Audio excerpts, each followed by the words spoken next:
Hello friends, जय माता दी। माँ के शारदीय नवरात्रे का चौथा दिन जो है, इस दिन होती है माँ कूष्मांडा की पूजा।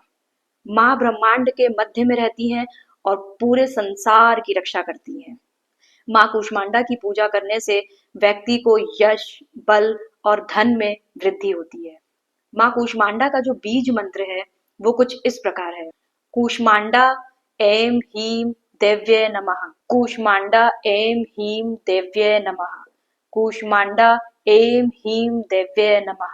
और जो इनका पूजा का जो मंत्र होता है वो कुछ इस प्रकार है। ओम कूष्मांडाय नमः। ओम कूष्मांडाय नमः। ओम कूष्मांडाय नमः। सो आप अगर इस देवी की पूजा अर्चना करना चाहते हैं, आराधना करना चाहते हैं, तो आप इन दो मंत्रों से इनका आवाहन कर सकते हैं, इनकी पूजा आराधना कर सकते हैं।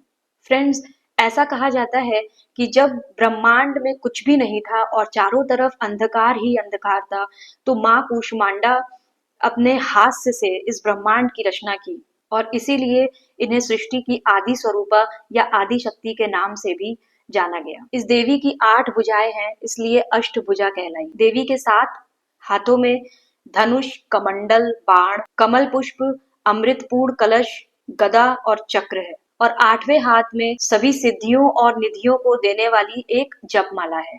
सो फ्रेंड्स, जानते हैं कि देवी का नाम कूष्मांडा कैसे पड़ा। देवी का जो वाहन है वो सिंह है। देवी को कुम्हड़े की बलि बहुत प्रिय है। संस्कृत में कुम्हड़े का अर्थ होता है कूष्मांड। इसी की वजह से उनका नाम कूष्मांडा पड़ा। फ्रेंड्स, आपको पता है कि यह देवी का वास कहाँ पे होता है? ये देवी सूर्य मंडल के बीचों बीच में रहती है। सूर्य मंडल मतलब कि सूर्य देव का घर, वहां पे रहने की क्षमता सिर्फ इन्हीं देवी में ही है, तभी ये रह पाती हैं वहां पे। और वहां पे रहने के कारण इनके मुख पर, इनके शरीर पर इतना तेज होता है जो सूर्य की ही भांति दिखता है और इनका जो तेज होता है वो 10 दिशाओं में व्याप्त है। हम सभी में मानो इनका तेज दिखता है। फ्रेंड्स, ऐसा माना जाता है कि रोगों और शोकों का अगर आपको नाश करना है तो देवी कूष्मांडा की पूजा आपको करनी चाहिए, क्योंकि इनकी पूजा करने से ही रोगों और शोकों से हमें मुक्ति मिलती है। और ना ही रोगों और शोकों से मुक्ति मिलती है, आपका बल, आपकी आयु में भी वृद्धि होती है।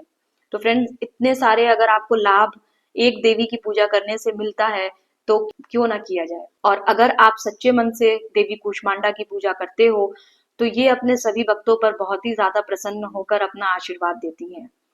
तो फ्रेंड्स, आपको कैसी लगी कूष्मांडा देवी की ये कहानी, मुझे अवश्य बताइएगा कमेंट सेक्शन में।